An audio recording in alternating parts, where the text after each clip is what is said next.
major feature of Ironshore is its 180-degree hairpin turn. It adds more problems to an already tough course.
Formula 2 regular Andrew Forsythe found himself in a familiar situation. Always fast on tarmac, his Honda CRX had yet to answer the Mitsubishi threat for the past few seasons. He ended the day in 8th. 6th place for Douglas Gore almost never happened. An incident on the convoy lap sent his Mirage RS into the gravel. This sent his pit crew scrambling for a replacement control arm. Since they were on home turf, a new one was easily sourced, and Gore survived the day.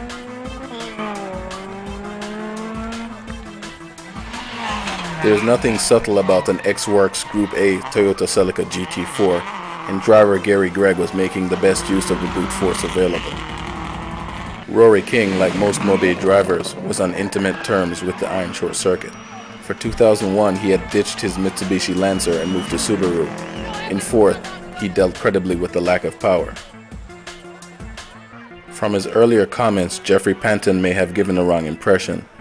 Claiming his F2 Hyundai would not be competitive, he ripped past a few of the top names to claim 3rd.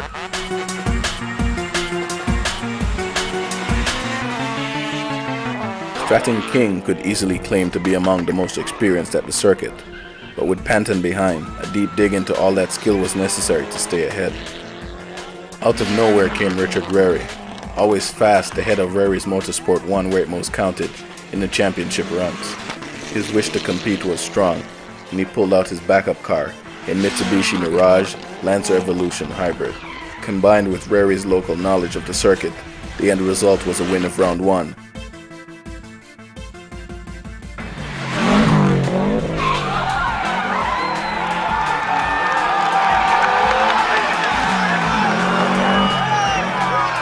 Unofficially though, the best time for the event had gone to Junior Barnes.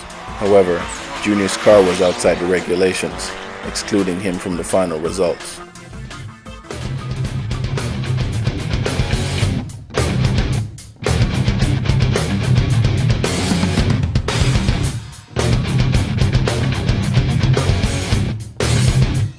At day's end, it was Rary in front with the points win. Stratton King fought hard for his 2nd position and regulated and energized Jeffrey Panton to 3rd.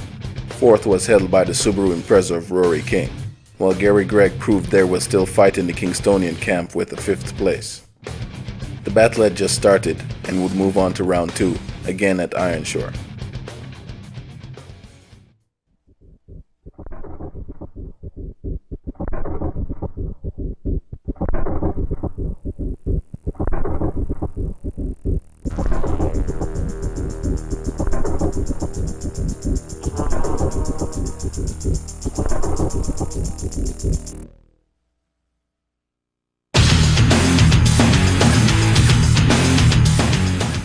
Round 2 of the Sprint Championship headed back to Montego Bay.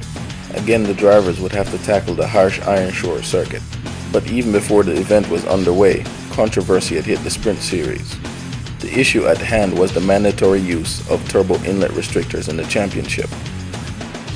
The restrictor, used on the World Motorsport stage, caps horsepower to a theoretical 300. On a lightly modified forced induction vehicle, the result is sluggish behavior, and in Jamaica, where brute power is king, this wasn't sitting well with a few competitors. Those running unrestricted vehicles were placed in a class by themselves and excluded from the championship points.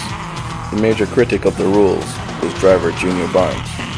Always fast in his Lancer Evolution 3, his opting to run in the unrestricted open class saw him gain no points from round 1, even though he had run the fastest time on the day. Missing from the results, he openly voiced his displeasure. James event, no outlaws allowed. Means if you don't have any restrictor, you get no points for a championship. The only bragging rights. I want to, if I race and I win, I want to be acknowledged as the winner, not as an outlaw. Like you put in the papers and everybody else, you know, the media, giving me a fight. So I decided to stay with this one, save it for Dover. Basically, my car was built as an open car, and to restrict my car, it's going to cost twice as much to get it up to the speed as one Richie Reary or a Junior Madden. I mean, I have something that's working, so I'm not going to do anything to harm that. I just wish we had more cars running. You know? We should have some more cars running. I think James needs to look at this rule and decide if you want more cars to run, or we're going to have 15, 20 cars running each time. Back to the event, the organizers had thrown in a surprise to the drivers. The Ironshore circuit would be run in reverse.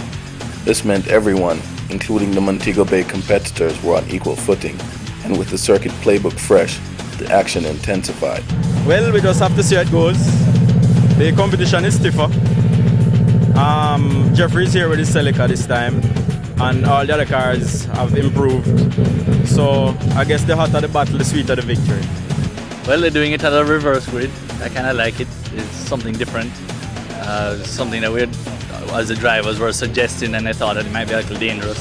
So they put a chicane coming down the back straight there to kind of slow down the cars coming back into the crowd. So it's a nice track. I'm enjoying myself. The car feels good. Yeah, them give us a reverse thing, but it don't matter. Driver is a driver, I'm driving in the course. I think I ran it once. I ran it once with the Gallop long ago.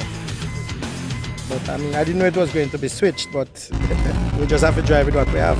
Driver confidence was obviously up, but memories were short, as the last time the circuit was run in a similar reverse configuration, things weren't too well. Here's a quick look back at that event.